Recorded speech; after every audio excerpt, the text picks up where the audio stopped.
दोस्तों एक बार फिर से आप सभी का आपके अपने YouTube channel English with Dilip sir में स्वागत है। दोस्तों आज हम लोग हिस्ट्री ऑफ इंग्लिश लिटरेचर के सीरीज को आगे बढ़ाते हुए न्यू क्लासिकल पीरियड में देखेंगे अगस्तन एज को। लेकिन सबसे पहले एक बार फिर से हम लोग रिवाइज कर लेते हैं जो आपका न्यू क्लासिकल पीरियड है, इसमें कौन कौन से इंपॉर्टेंट पॉइंट है जो आपको याद रखना चाहिए। दोस्तों जो आपका न्यू क्लासिकल पीरियड है इसे हम स्यूडो क्लासिकल के नाम से भी जानते हैं। ये जो आपका पीरियड है इसको बेसिकली तीन भागों में बांटते हैं। एक आपका हो जाता है the restoration period, the restoration. दूसरा आपका है अगस्तन, और जो तीसरा है आपका इसे बोलते हैं हम द एज ऑफ सेंसिबिलिटी या द ट्रांजिशनल पीरियड। अब जो रेस्टोरेशन पीरियड है इसको हम एज ऑफ ड्राइडन के नाम से भी जानते हैं, और जो आपका अगस्तन एज है जिसका इस सेशन में हम लोग डिस्कशन करेंगे इसको हम एज ऑफ पोप के नाम से भी जानते हैं। और ये जो आपका है ट्रांजिशनल पीरियड इसको दोस्तों हम लोग जानते हैं एज ऑफ जॉनसन के नाम से। तो ये जो आपका ट्रांजिशनल पीरियड है और एज ऑफ अगस्तन है, ये तीनों क्या है, ये न्यू क्लासिकल पीरियड के भाग हैं जिनको हम पढ़ने की सुविधा के लिए और जो इतिहास जो लिटरेरी डेवलपमेंट हुए हैं विकास में उसके आधार पर इसको तीन भागों में बांटा जाता है। तो न्यू क्लासिकल पीरियड जो है आपका ये चलता है दोस्तों आपका 1660 से लेकर 1798 तक चलता है। तो 1798 में आपका रोमांटिक एज शुरू हो जाता है दोस्तों। रेस्टोरेशन पीरियड जो है आपका ये है आपका 1660 से लेकर 1700 तक है। और जो अगस्तन शुरू होगा आपका 1700 से आगे लेकर 1745 तक आपका चलेगा दोस्तों, 1745 तक। ठीक है दोस्तों। और 1745 से आगे आपका क्या चलेगा, आपका चलेगा ट्रांजिशनल पीरियड या इसे हम एज ऑफ जॉनसन के नाम से चलते हैं जानते हैं। तो 1745 से लेकर 1798 तक को हम ट्रांजिशनल पीरियड या द एज ऑफ सेंसिबिलिटी के नाम से जानते हैं। तो पिछले वीडियो में थोड़ा सा इसका के बारे में इंफॉर्मेशन दिए थे, वहाँ पे डाउट था, जैसे यहाँ पे हम कुछ गलत बोल दिए थे, तो याद रखिएगा 1660 से लेकर 1798 तक के पीरियड को हम न्यू क्लासिकल पीरियड के नाम से जानते हैं। इसके तीन पार्ट हैं, the restoration period, the Augustan age और द ट्रांजिशनल पीरियड, जिसका ये टाइमिंग है। तो चलिए एक एक करके हम लोग शुरू करते हैं अपने पीरियड को। तो आज हम लोग अगस्तन एज को देखेंगे जो 1700 से लेकर 1745 तक चलता है। इसको हम एज ऑफ पोप बोलते हैं। पोप बोलने से आज से Alexander pope.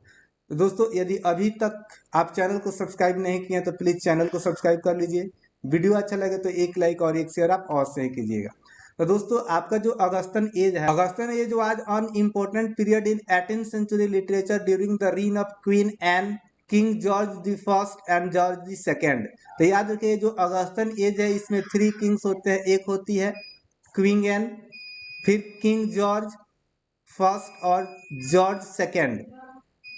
The writer of this period try to imitate the characteristics of Virgil, Horace, and Cicero, and other writers of Augustus Caesar in Rome।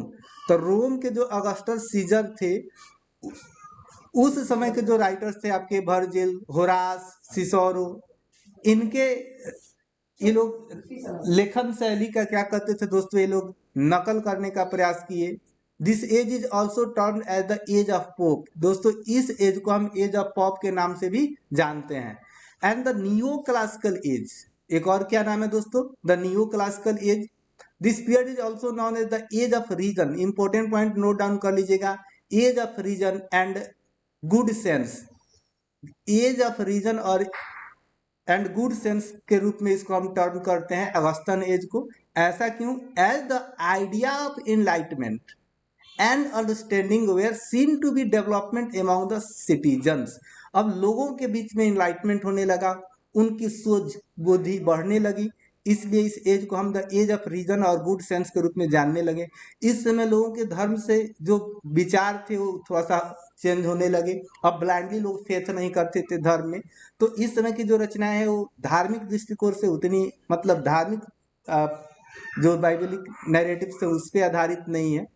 ये चेंज होता है इन लोग का लिटरेरी फॉर्म जो आगे हम देखेंगे। It was literary epoch that featured the rapid development of Nobel. दोस्तों इसमें आपको जो ऑगस्टन एज है, इसमें जिस जेनर्स का सबसे ज्यादा विकास हुआ वो है आपका novel. An explosion in satire, आपको सटायर्स भी दिखाई देते हैं। The mutations of drama from political satire into a melodrama. जो ड्रामा थे पॉलिटिकल सटायर, वो दोस्तों मिट्यूएशंस हो जाते हैं, चेंज हो जाते हैं मेलो ड्रामा में। And evolution of towards poetry of personal exploration. अब यहाँ पे जो कविता रही वो पर्सनल एक्सप्लोरेशन की कविता बन जाती है। तो चलिए दोस्तों आगे बढ़ते हैं। ये एक एक पॉइंट है जो आपके लिए इंपॉर्टेंट है। इसमें जो लिटरेचर का पार्ट आएगा, जैसे इंपॉर्टेंट लिटरेरी फिगर्स या वर्क्स ऑफ दिस पीरियड, वो आपके लिए ज्यादा इंपॉर्टेंट है। ऐसे एज का ओवरव्यू आपको जानना चाहिए। This period was also marked by the evolution of the satirical verse, the development of novel and the use of melodrama. तो नोवेल का विकास होता है, मेलोड्रामा का प्रयोग होता है। Let's talk the most important things of this age for your TGT, PGT and Bihar BPSC teacher exam. तो the major author of this period, इस पीरियड के जो मेजर ऑथर थे, पोप अलेक्जेंडर पोप, ड्राइडन के भी कुछ रचनाएं हैं, जॉन ग्रे, जोनाथन स्विफ्ट, ये काफी इंपॉर्टेंट है, और सैमुअल जॉनसन। जो आगे सैमुअल जॉनसन जो है, अब देखिए कोई भी राइटर है, किसी एक एज को आप उसको किसी एक एज में ही समाहित नहीं कर सकते हैं। उसका जन्म कब हुआ, कुछ रचनाएं आए, फिर एज बदल जाता है, इसलिए थोड़ा सा आपको वेरिएशन दिखाई दे। जैसे सैमुअल जॉनसन जो है, आगे के जो आपका एज आएगा उसके लिटरेरी रिप्रेजेंटेटर ऑफ दैट एज हो जाएंगे। यहाँ पे तो पोप साहब हैं, इसके पहले ड्राइडन थे रेस्टोरेशन पीरियड के। तो अलेक्जेंडर पोप के बारे में हम सबसे पहले देखेंगे दोस्तों। Alexander Pope regarded as the single most important poet of this age. तो अलेक्जेंडर पोप जो है, जो आपका ऑगस्टन एज है, इसके इकलौते महत्वपूर्ण कवि है, इकलौते महत्वपूर्ण कवि है। इसीलिए इन्हें the representative poet of the Augustan age के रूप में हम जानते हैं अलेक्जेंडर पोप को। Two of his greatest work during this period were the rape of lock and, और दूसरा है आपका डोनिशियाड। तो दोस्तों ये जो ऑगस्टन एज है, इसमें अलेक्जेंडर पोप की दो महत्वपूर्ण रचनाएं आती है। एक है द रेप ऑफ लॉक और दूसरा है डोनिशियाड। दोस्तों द रेप ऑफ लॉक एक सटायर है जिसको लिखा गया मॉक हीरोइक में। और दोस्तों मॉक हीरोइक को प्रचलन में लाने वाले कवि भी आपके अलेक्जेंडर पोप ही। मेजर वर्क कुछ और है जो आपको याद रखना चाहिए। Essay on criticism was published when he was only 23 years old. दोस्तों जब 25 वर्ष के थे अलेक्जेंडर पोप, तो इनकी एक रचना पब्लिश होती है, एसे ऑन क्रिटिसिज्म। और इसी का एक कोट है जो बहुत फेमस कोट है दोस्तों, जो अक्सर आपको एग्जाम में दिखाई देता है। वो कौन सा कोट है जरूर आप कमेंट कीजिएगा। ऐसे मुझे याद आ रहा है कि एरर इज ह्यूमन और फॉरगिव इज डिवाइन करके कुछ एक कोट है दोस्तों।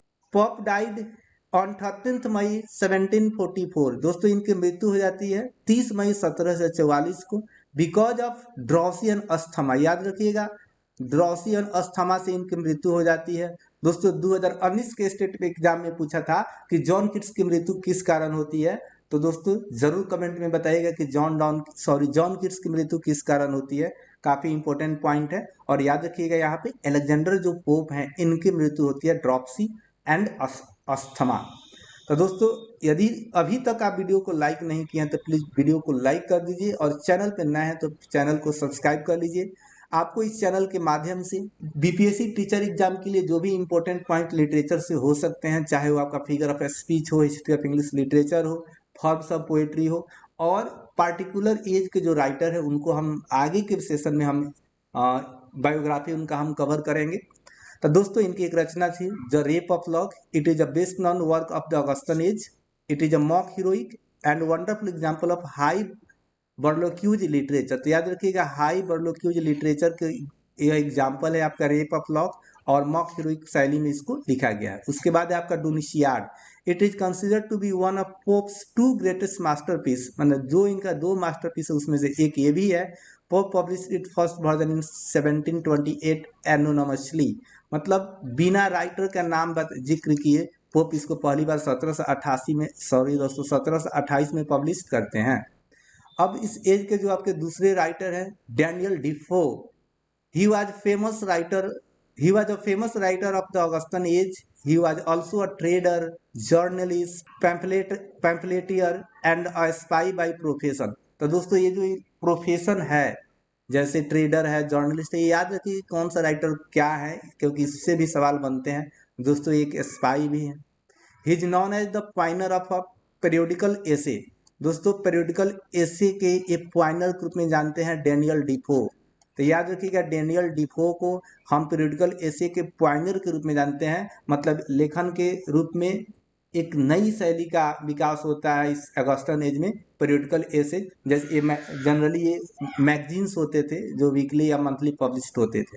तो पेरियोडिकल एसे के पॉइंटर ग्रुप में हम डेनियल डिफो को जानते हैं। was also a greatest he was also a greatest essayist in the work in the works in the world of English literature।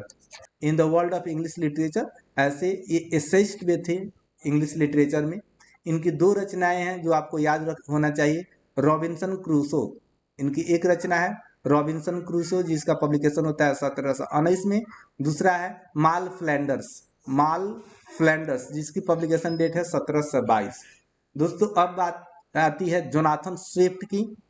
तो he is known the Anglo Irish playwright. तो दोस्तों ये जो Jonathan Swift है ये Anglo Irish playwright है, satirist है, poet है, पैम्पलेटर्स है, एसेइस्ट है और Anglican cleric. The prose were in the satirical tone with obvious humour and irony. तो दोस्तों ये यूज करते थे प्रोज में सटायर को और obvious humour. He was the greatest prose satirist in the Augustan age. तो दोस्तों यदि पूछा जाए कि अगस्टन एज का ग्रेटेस्ट प्रोज सटाइरिस्ट कौन है तो वो है आपके जोनाथन स्विफ्ट। यहाँ से एक आपका ऑब्जेक्टिव पॉइंट बनता है। दोस्तों इनकी रचनाएं हैं अ मोडेस्ट प्रपोजल एक रचना है जिसका पब्लिकेशन है 1729 में। दूसरा है गुलिवर्स ट्रेवल्स, काफी इंपॉर्टेंट है, बहुत बार पूछा गया एग्जाम में। 1726 इसकी पब्लिकेशन डेट है। और उसके बाद है अ टेल ऑफ अ टूब जिसका पब्लिकेशन है 1704 में। अब दोस्तों एक पॉइंट आपके लिए काफी इंपॉर्टेंट है, आपको याद होना चाहिए। हेनरी फील्डिंग को दोस्तों he is considered the father of English novel. Henry Fielding को फादर ऑफ इंग्लिश नोवेल के रूप में दोस्तों कंसिडर किया जाता है। और Oliver Goldsmith is known as the transitional poet of this age. Augustan age के ट्रांजिशनल पोएट के रूप में हम जानते हैं दोस्तों ओलिवर गोल्ड स्मिथ को। तो यहाँ पे राइटर से संबंधित कुछ इंपॉर्टेंट पॉइंट है, जैसे कोई आपका सटाइरिकल प्रोज सटायर्स के रूप में फेमस है, तो कोई ट्रांजिशनल पोइट के रूप में फेमस है, कोई फादर ऑफ इंग्लिश नोवेल के रूप में कंसिडर्ड होता है। तो इन सब नामों को अपना दोस्त नोट्स बना के जरूर तैयार कीजिएगा। और सबसे इंपॉर्टेंट आता है अब आपके सामने the four wheels of English novel. तो दोस्तों इंग्लिश नोवेल के विकास में जो फोर व्हील्स है उनका नाम याद होना चाहिए। Henry Fielding, Samuel Richardson, Thomas Sterne और टोबियस एस्मोलिट। तो ये चार पिलर्स हैं, चार व्हील्स हैं इंग्लिश नोवेल के। इनका आप नाम याद कर लीजिएगा। और फादर ऑफ इंग्लिश नोवेल कौन है तो वो आपके हो जाएंगे हेनरी फील्डिंग। ठीक है दोस्तों, अब आपके सामने एक सवाल है, जरूर कमेंट में बताइएगा। Father of modern English novel और फर्स्ट इंग्लिश नोवेल कौन सी है? दो सवाल आपके लिए है, सर्च कीजिएगा, कमेंट में बताइएगा। तो इस सेशन में इतना ही दोस्तों। यदि ये सेशन अच्छा लगा हो तो जरूर एक लाइक और एक शेयर कीजिएगा। Thank you for watching this video till the end.